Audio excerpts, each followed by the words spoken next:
Le cyclisme n'est pas à part d'autres disciplines, mais effectivement, il y a peut-être un temps de latence plus important aujourd'hui, tout simplement parce qu'effectivement, on a reposé sur les figures qui ont marqué, en tout cas leur période. Simplement, aujourd'hui, le relais n'a pas suffisamment été pris et on est aujourd'hui qu'à 10% de licenciées féminines. Je suis partie il y a 8 ans de la fédération, on était à 10, je reviens 8 ans après, on est à 10.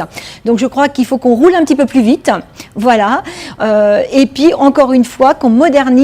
Comme beaucoup de disciplines aujourd'hui, il faut être innovant sur les formats de compétition, il faut être innovant dans l'offre de licence, il faut être innovant dans la pratique sportive en général et prôner une pratique. Le vélo, c'est quand même le premier outil d'émancipation pour une femme, c'est-à-dire je prends mon vélo et je pars toute seule.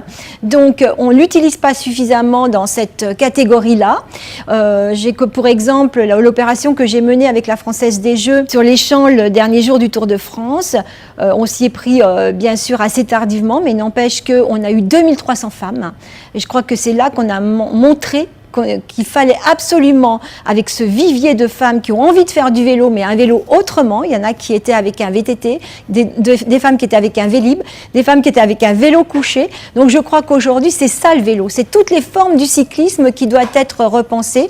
Nous sommes en train d'y travailler, vous vous en doutez bien. Je suis vice-présidente de la Fédération de cyclisme aujourd'hui en charge de la féminisation. Et c'est un axe sur lequel je souhaite vraiment que l'on avance et qu'en 2024, on ait montré ce qu'on était capable de faire en termes de développement économique du cyclisme féminin et en termes de très haut niveau. Parce qu'on a besoin aussi, vous n'avez pas cité Pauline Ferrand-Prévôt, qui a été une athlète remarquable, qui s'est ratée à un moment donné, qui revient. Simplement, comment on accompagne ces parcours de sportifs de haut niveau qui sont très à différencier des hommes. On peut avoir une rupture, une maternité, etc., qui fait que il faut accompagner d'une façon très spécifique nos sportifs de haut niveau. Donc c'est vraiment des chantiers sur lesquels je m'attelle actuellement. Vous savez aussi qu'à la tête de la Française des Jeux, c'est une femme. Et donc, je sais que Stéphane Pallès souhaite que toutes les disciplines sportives soient accessibles aux femmes aujourd'hui et que dans le haut niveau aussi. Donc, le sport professionnel en cyclisme n'existait pas. Elle s'est lancée la première. Il est vrai qu'il faudrait maintenant d'autres groupes se lancent aussi de manière à la donner l'exemple. C'est un exemple à suivre. C'est en pleine construction. Il y a sans doute des réajustements à faire. Le sport professionnel féminin est au démarrage.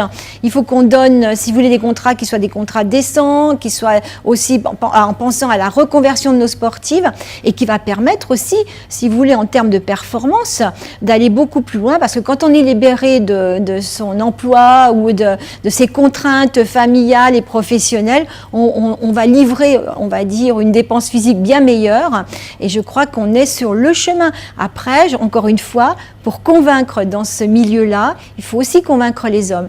Marc Madiot, qui est à côté de cette équipe française des Jeux, je ne veux pas dire qu'il est convaincu, mais en tout cas aujourd'hui il accompagne.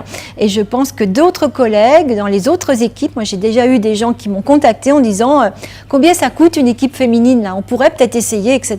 Donc je pense que voilà, la première pierre a été mise, je pense qu'il y en aura d'autres. Et je crois que c'est voilà, ces exemples-là, et qui sont montrés parce qu'il y a quand même beaucoup de médiatisation autour de cette équipe féminine, comme cet été les femmes qui ont fait le tour devant le tour masculin, etc.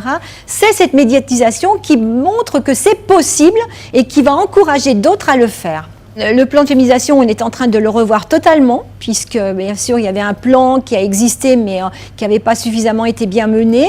Aujourd'hui, on va tenir des états généraux du cyclisme féminin français en décembre prochain, sur lequel tous les acteurs du cyclisme féminin français et masculin seront présents pour poser les bases, vraiment faire un état des lieux et définir les préconisations des 4 ans à venir.